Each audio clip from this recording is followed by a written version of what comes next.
Although many convincing arguments have been offered for why the most important part of our traditional prayer service is recited silently, maybe one of the reasons that the Amidah is said silently is to develop, to cultivate an intimate relationship with God.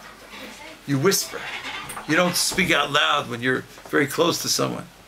The Talmud teaches in Sotah 32, Amar Rabbi Yochanan, Mishum Rabbi Shimon ben Yochai.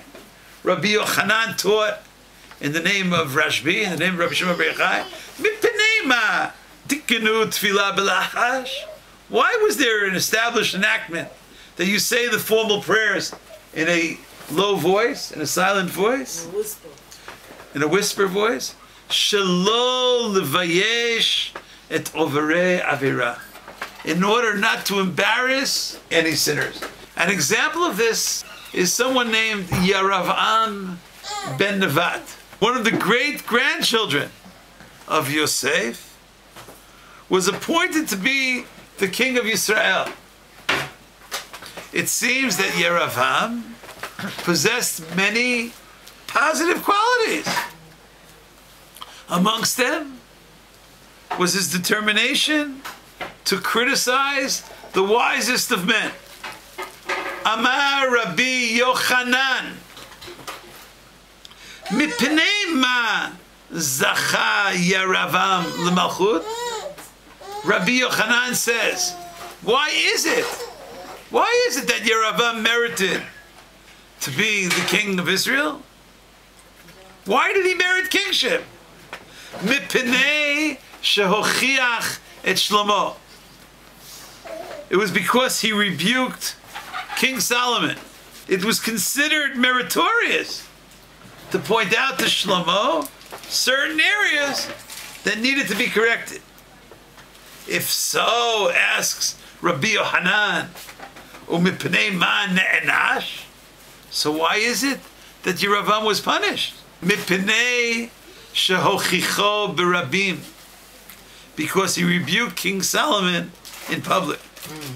If you have certain legitimate criticism, there's a way of bringing it out. There's a way of pointing it out to the person. There's a way of accomplishing rebuke without shaming the other individual. Criticizing someone is a mitzvah. But remember Leviticus 19. Hocheach tochiach et amitecha. Reprove the other individual. The rabbis say, Hocheach tochiach means even a student to a rabbi. Afilu talmid l'rab. However, v'lo tisa alav chet. Don't bear sin in the process. Tzedek, tzedek tirdov. Righteousness, righteousness shall you pursue. Yeah, I try to soak it all up. What can I say? You seem very enthusiastic. Thank God. I'm very grateful. I'm so grateful. I mean, it's amazing that we have Rav Machlis. I don't think people appreciate. People don't appreciate who he is. I mean, I also don't appreciate. But my whatever drop of appreciation I have is nothing compared to who he is. I would humbly like to suggest that Yeravam ben Nevat is found more guilty of this crime than many others. For perhaps more is expected of Yeravam than many other people. Why? Because Yeravam is a grandchild of Yosef. He stems from the family of Yosef. He's from the tribe of Ephraim. I would like to suggest a further reading of the Talmudic passage. What is the name of the rabbi who points out the misdeeds of Yeravam? Amar Rabbi Yochanan. Rabbi Yochanan teaches that Yeravam was punished b'pnei shehochicho berabim. Yeravam was punished because he criticized King Solomon publicly. It is Rabbi Yochanan who tells us of the mistakes of Yeravam's methods of rebuke. For Rabbi Yochanan identifies himself in Brachot 20a and elsewhere as a descendant of Yosef. Ana, says Rabbi Yochanan, Ana mizar'at Yosef ka'atina. I am a descendant of Yosef. I come from the progeny of Joseph. I'm sorry, what? Rabbi Yochanan says that, yes. That's in Gemara and in Brachot. All throughout history. We learn from Yosef's sensitivity. There's a teaching in Tractate Bikurim, when they brought the first fruits to the temple.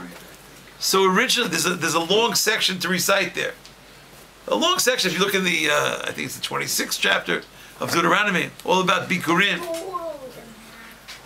The third chapter of Bikurim describes how many people stopped bringing Bikurim because they couldn't read. They didn't know how to read it. Barishona kol mi sheyodea likrot koreh, kol mi she'eno yodea likrot makrin ota. Those that didn't know how to read, so they would read it for them, and then they would repeat the section. And certain people stopped bringing it because they were embarrassed. Everyone has to know that I don't know how to read, that I don't know how to recite the section. So the rabbis, based on a certain level of sensitivity, which I see as a continuation of this teaching of Yosef, they set up an enactment that everyone bringing the first fruits has to have someone reading the text to them. I'm sorry? Correct. Yes, right. They're beautiful, right? Rabbi Baruch saying, right, that there's a teaching in Ashkenazi communities at least. I think in the Yemenite communities, may they be blessed.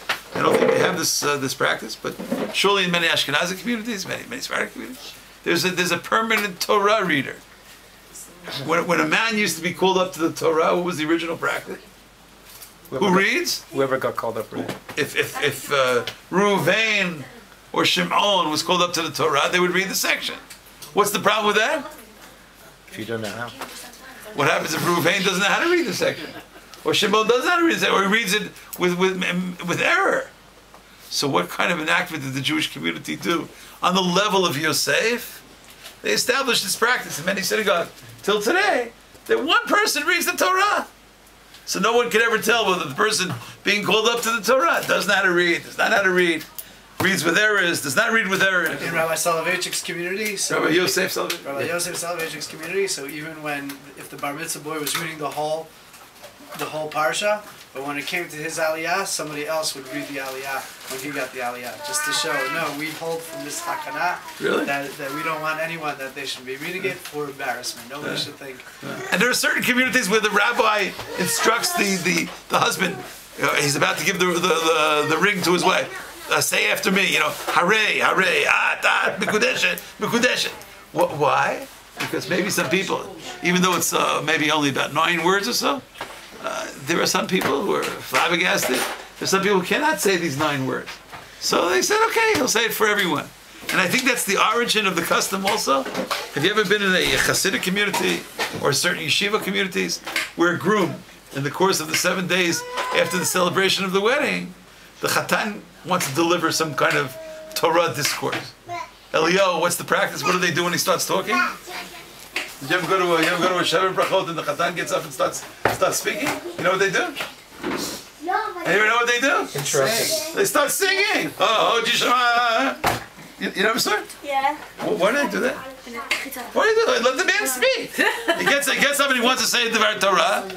Have you seen it or not? Yeah. What's it based on? What's it based on? Not to embarrass him. What? Not to embarrass whom? Not to embarrass whom? You're right. Not to embarrass? Everyone. Yeah, this chatan maybe knows how to speak, but maybe that chatan does not know how to speak. Yeah. So we're students of Yosef. Yeah. We're children of Joseph. And maybe there's a series of laws. We don't have time to speak about it. I think there's a very long list, and the list I think should be compiled. And maybe we're supposed to learn from the sensitivity of Yosef, removing everyone from the room, of how to be sensitive in our encounters with others. May the sensitivity of Yosef to privacy and to dignity serve as a guiding light to each of us forever. And may the climate in our parsha of the kisses and of the hugs of the estranged brothers bring all brothers and all sisters back together in the most positive and beautiful of ways. Thank you so much. Amen. Thank you, brother. Are you excited about the fact that a lot of people outside of this room will get the chance to experience what you're experiencing here? They can't, but they can experience it. But at least you're giving them a taste of what they could experience if they come, and hopefully they'll see something. I'm excited about it, definitely, but I mean, it's not, you know, you can't really experience the Grand Canyon anywhere except if you're at the Grand Canyon. If you're on a spiritual journey, then this is the place to end up. I wanted to say, you know, maybe we should say some kind of memorial prayer for one of our friends. I just heard that passed away. When was it? A few days ago? On the 19th. Who passed away? One of Man who was here in the wheelchair. Passed away? Yeah. Hashem should bless his neshama. His name was Avigdor ben Avraham. So we'll try to study a little bit in his memory, and may the family be comforted.